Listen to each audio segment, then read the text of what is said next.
இன்றைக்கி வீட்டிலே செய்யக்கூடிய ஈஸியாக செய்யக்கூடிய பொரி சாட் எப்படி செய்யறதுன்னு பார்க்கலாம். பொரி புதுசாக ஃப்ரெஷ்ஷாக வாங்கிக்கோங்க. கொஞ்சம் பார்த்துட்டு வாயில் போட்டுட்டு நல்லா கரகரன்னு இருக்கிற மாதிரி ஃப்ரெஷ்ஷாக இருக்கிற பொரியாக வாங்கிக்கோங்க. உப்பு தேவையான அளவு, மிளகாத்தூள் தேவையான நீங்கள் எடுத்துக்கிறதுக்கு ஏற்ற மாதிரி. இப்போது ஒரு பெரிய வெங்காயம் எடுத்து கட் பண்ணி வச்சுருக்கேன். ஒரு பெரிய தக்காளி ஒன்று அதையும் கட் பண்ணி வச்சுருக்கேன். இது கேரட் ஒன்று பெருசு, அதுவும் துருகி வச்சுருக்கேன். இது 50 கிராம் ஓம்பொடி வாங்குங்க, யூஸ் பண்ணிவிட்டு மீதியை வச்சுக்கலாம். கொத்தமல்லி, கருவேப்பிலை மேலே டெக்கரேஷனுக்கு. ஒரு கைப்பிடி அளவு வேக வச்ச வேர்க்கடலை.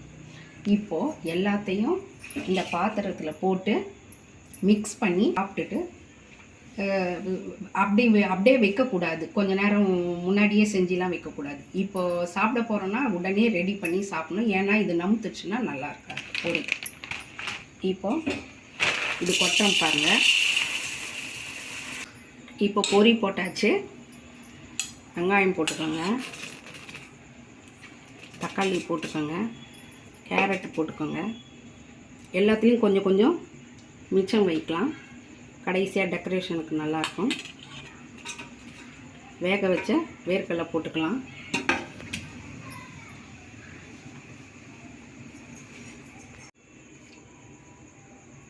இப்போது அரை ஸ்பூன் அளவுக்கு வெறும் மிளகாத்தூள் போட்டிருக்கேன்.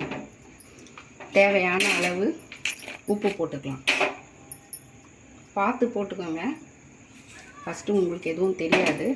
இப்போது சாதாரணமாக கலர வேண்டியது தான்.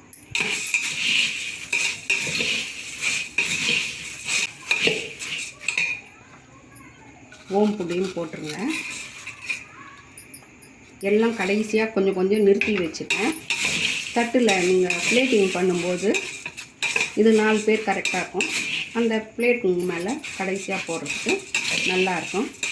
காரம்லாம் கொஞ்சம் சின்ன பசங்கன்னா கொஞ்சம் ஜாஸ்தி போட்டு கொடுக்கலாம், குழந்தைங்களுக்கு கொஞ்சம் கம்மியாக போட்டு கொடுக்கலாம். மேலே கொஞ்சம் தூங்கிட்டு எல்லாத்தையும் போட்டுட்டு